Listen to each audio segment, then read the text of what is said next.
Purim is a Jewish holiday that celebrates a moment in time in Persia where the Jews were living. They were threatened with being annihilated. There are several very important characters in the story. King Ahasuerus. He is a doofy king. He drinks too much, throws big parties, too reliant on other people to actually run the country. He's going to have a big party. At that big party, he's going to invite his wife Vashti to come out to dance for all of the guests. Notice that she's not part of the party. She's only allowed to come out when she's invited. She doesn't like that. So she says, nope, not coming out. So she gets credit for being the first woman to fight for equal rights. So that made Ahasuerus really mad. He threw Vashti out. Now I need a new queen. So he has a beauty contest and he asks young women to come to see who will be chosen as the new queen. He chooses Esther. She is Jewish and she's marrying the king, but she doesn't tell anybody. Her uncle Mordecai suggested that she keep it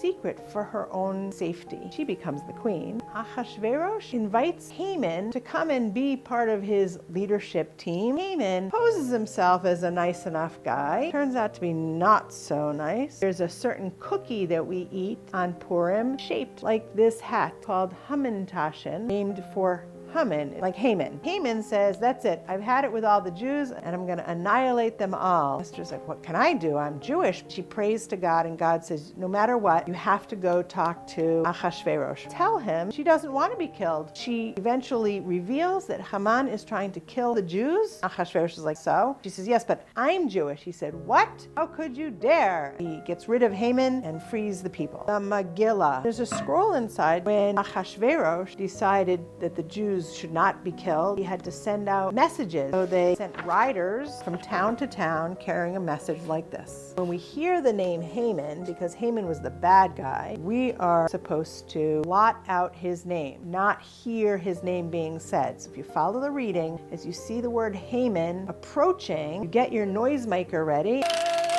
Little noisemakers. And imagine a whole bunch of people doing this all at once. It gets really loud. Many people dress up in costumes. Sometimes, instead of wearing a plain old kippah, I wear something like this, which is colorful, and it helps to make you feel like you're celebrating a special holiday.